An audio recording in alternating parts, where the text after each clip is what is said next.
बिस्मिल्लाहिर्रहमानिर्रहीम। Hello everyone, welcome back to the another video. आज की इस वीडियो में हमने एक सीरीज जो स्टार्ट किया था उनके थर्ड ट्यूटोरियल के हम आज कवर करेंगे। तो जनरल एमसीक्यूज हैं, तो ज़रूरी नहीं है कि टीचिंग में ही आपको ये हेल्प आउट करेंगे। टीचिंग के अलावा भी आपको ये सारे एमसीक्यूज काफ़ी हेल्प आउट करेंगे। ये सारे जेनेरिक एमसीक्यूज हैं एंड ये सीरीज़ मैंने टीचिंग के लिए स्टार्ट की है। तो अभी पीएसटी टीटी भी टीचिंग पोस्ट आए हैं, एसएसटी, तो उन सब के लिए आपकी अच्छी तरह से प्रिपरेशन हो जाएगी। ये mix MCQs and general portion है, इसमें आप लोग का कवर अप होगा। तो सॉरी, लास्ट टाइम मैंने अलामा इकबाल को कवर किया था। जिना वाज बोर्न ऑन 11 सितंबर 1876, 25 दिसंबर 1876, अभी कुछ दिन पहले जन्मदिन मनाई गई साल में। तो ज़्यादातर स्टूडेंट को ये भी भूल जाते हैं क्योंकि काफ़ी बचपन में पढ़ा होता है। तो ऑप्शन बी आएगा 25 दिसंबर 1876 में।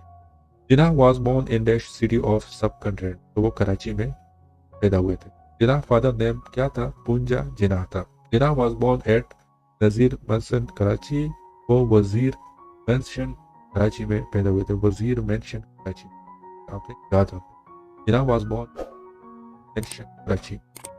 Okay, next time she goes is Jinnah father was a prosperous businessman. तो वो businessman थे, formal lawyers नहीं थे। जिन्ना भी lawyer था तो जिन्ना lawyers वो नहीं थे, वो businessman थे। Okay, next time she goes is Muhammad Ali Jinnah received his early education at Sindh Madrasa and later on at the Mission School Karachi. Okay, पहला लाइक हायर एजुकेशन के लिए वो तो फॉरेन कंट्री चले गए थे, लेकिन जो बचपन में जो सिंध मदरसा और उसके बाद मिशन स्कूल कराची में उन्होंने अपनी इब्तदाई तालीम हासिल की थी। इन डैश Jinnah went to England for further higher education के लिए वो फिर इंग्लैंड चले गए 1892 में। 1876 को वो पैदा हुए थे। ओके, तो उसके कितने साल बाद? ये 16 ईयर बाद, 3 साल कहते हैं कि वो इंग्लैंड चले गए थे। काफ़ी छोटे थे, 92। अगर आप भूल जाओ तो फिर आपने 16 ईयर को याद करना कि 16 साल का था, तो 1876 का 16 को ऐड कर लो तो 1892 आ जाएगा। Jinnah was trained as a barrister at dash Lincoln inn सराय को कहते हैं। तो लिंकन में वो ट्रेंड हुए थे, मैंने हासिल की। जिना ज्वाइन कांग्रेस इन 1906, 1912 नहीं होगा इसमें, और 1907 भी नहीं होगा, स्टूडेंट कंफ्यूज हो जाए। 1906 में जिना ने कांग्रेस ज्वाइन किया था, और काफ़ी इंपॉर्टेंट एमसीक्यूज हैं क्योंकि मुझे पर्सनली 2-3 टेस्ट में ये एमसीक्यूज आए हैं। 1906 इसमें करोगे कि जिना ज्वाइन कांग्रेस इन 1906 में। इन डैश Jinnah was elected to the imperial legislative council, वो 1910 में था, like after 4 year. Okay, imperial legislative council में वो कब सेलेक्ट हुए थे? 1910 में। उन्होंने कांग्रेस को ज्वाइन किया था 1906 में, उसके बाद 1910 में वो इंपीरियल लेजिस्लेटिव काउंसिल सेलेक्ट हुए थे। तो इस तरह याद कर लो कि कांग्रेस को ज्वाइन करने के बाद उनको उनके वोट बढ़ गए। ओके, मुसलमानों भी उन्होंने उनकी नुमाइंदगी की होगी, तो इसको आप इस तरह याद कर लो। 1910 में काउंसिल को सेट हो गए थे। अच्छा, in March dash Jinnah join the all India Muslim, वो 1913 में थे। तो इन दोनों एमसीक्यूज में आपने कंफ्यूज नहीं होना। ऑल इंडिया मुस्लिम लीग को कब ज्वाइन किया था? मार्च 1913 में। कांग्रेस को कब ज्वाइन किया था? 1906 में। ठीक को इस तरह कर लो तो इससे बन जाएगा, फिर उल्टा कर, अब इस तरह याद कर लो। ऑल इंडिया मुस्लिम लीग तो आई इंडिया मीन्स 1, तो 1913 में हो। इंडिया मीन्स 1 एंड एम को आप इस तरह कर लो, इसको थोड़ा सा 90 डिग्री घुमा दो तो इस तरह आ जाएगा 13।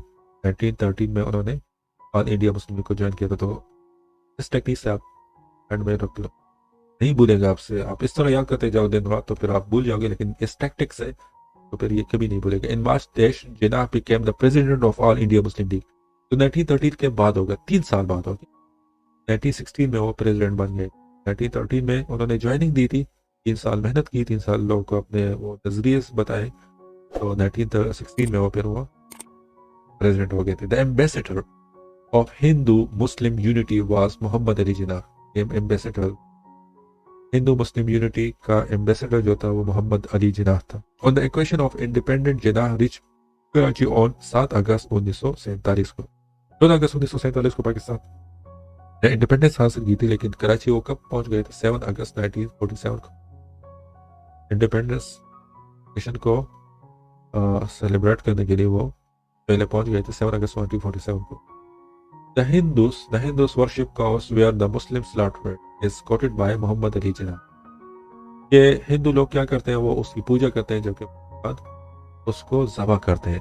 ओके, तो ये दोनों डिफरेंट नजरिए, दोनों डिफरेंट अक़वाम है, कौम है, ये इनको अलग अलग कंट्रीज में रहना चाहिए, क्योंकि अगर एक कंट्री में रहेंगे तो इससे प्रॉब्लम्स आएंगे जो आजकल इंडिया में मुसलमानों के साथ हो रहा है। वहाँ पे जब बड़ी ईद आ जाती है तो मुसलमान जो काऊ होते हैं, गाय होते हैं, उनको ज़बह करते हैं, जबकि हिंदू उनको ज़बह करने नहीं देता। वो क्योंकि हिंदू कहते हैं कि हम खुदा है, हम इसकी पूजा करते हैं, हमारे खुदा के साथ जुल्म ना करो। तो वहाँ पे ये इसी बात पे काफ़ी सारे झगड़े होते हैं हिंदू और मुस्लिम के अंदर। तो शुक्र है अल्लामा इकबाल मोहम्मद अली जिन्ना ने हमें एक अलग पाकिस्तान दिए हैं जिसमें हम बहुत आराम के साथ अपनी इबादत कर सकते हैं और जॉब्स भी कर सकते हैं। आजकल अनएम्प्लॉयमेंट काफ़ी ज़्यादा है, लेकिन अगर हिंदू होते यहाँ पे तो फिर इस सीट पर वो हिंदू, इस डिपार्टमेंट का हेड हिंदू होता तो वो हिंदू की फेवरेटिज्म करता, और जिस डिपार्टमेंट का हेड मुसलमान होता तो फिर वो मुसलमानों की फेवरेटिज्म करता। तो सेपरेट नेशन काफ़ी बेस्ट है। ये एमसीक्यू काफ़ी लेंथी, ये नहीं आएगा। Pakistan came into existence when first Muslim put his feet on the soil of sub-continent. A famous quote said by Muhammad Ali Jinnah. Okay, Muhammad Ali Jinnah ये quote, Qaidism called Islam or bedrock and sheet anchor while addressing Punjab Student Federation. Student Federation को Punjab Student Federation, Muslim Student Federation no, India Punjab Student.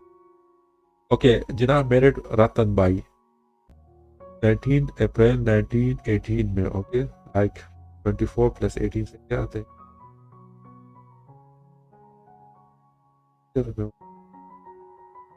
1976 को वो पैदा हुए थे, तो 24 years ये हो गए, और 1918 में जिन्ना ने 42 ईयर्स में। Okay, in 1919, Jinnah resigned from his membership of the Legislative Council as protest against the Rowlatt Act. Resign दिया था। Okay, next time is the Nehru report was published in Dash which severely criticized Muslim community. 1928 में Nehru report जो था वो publish। Jinnah left the Congress in 1920। कब join किया था? 1906 में। 1906 में कांग्रेस को ज्वाइन किया था, लेकिन 1920 में उन्होंने छोड़ दिया Congress while opposing civil disobedience movement। इस civil disobedience movement को रोकने के बाद जिन्ना ने कांग्रेस को छोड़ दिया था। 1929 जिन्ना presented his famous 14 points in response to Nehru report। Nehru ने जो रिपोर्ट पेश किया था उसके रिस्पॉन्स में जिन्ना ने 14 पॉइंट्स की एक फाइल पेश की थी, वो 1929 में पेश की। The annual session of Muslim League held in March 1940 was presented by Muhammad Ali Jinnah। Mohammad Ali Jinnah ने मार्च 1940 में एक जलसा किया था मीनार पाकिस्तान पे, और वहाँ पे उन्होंने करवाया था Mohammad Ali Jinnah. In Dash, the demand of Pakistan was put forward for the first time in the annual session of Muslim League, March 19. Jinnah died on Dash 11 September 1948 में। 11 सितंबर लाइक एक साल कंप्लीट होने के बाद। 14 अगस्त 1947 था, तो उसके बाद 14 अगस्त 1948 को भी जिन्ना ने बनाया नहीं था क्योंकि वो काफ़ी सारे बहुत बीमार थे। उसके थोड़े दिन बाद बस 11 सितंबर 1948 को जिन्ना डाइड हो गया था। Jinnah helping in making dash between the Congress and the Muslim, Lucknow पे। लखनऊ पेट में जिन्ना ने काफ़ी हेल्प की थी कांग्रेस और मुस्लिम लीग के दरमियान। In 1980, Jinnah married again. Second wife was Ratan Bai, okay, वो मैंने अभी 42 years। जिन्ना फाउंडेड डॉन न्यूज़ जो है ये जिन्ना ने फाउंड किया था 1941 में। जिन्ना ने इसको फाउंड किया था। ओके, फाउंडर कौन है? डॉन का वो जिन्ना है। 1941 में उन्होंने इसको फाउंड किया था। Okay, on dash the British announced plan for the United India 16 मई 1946 में। यूनाइटेड इंडिया के लिए ब्रिटिश ने जो प्लान अनाउंस किया था वो 16 मई 1940।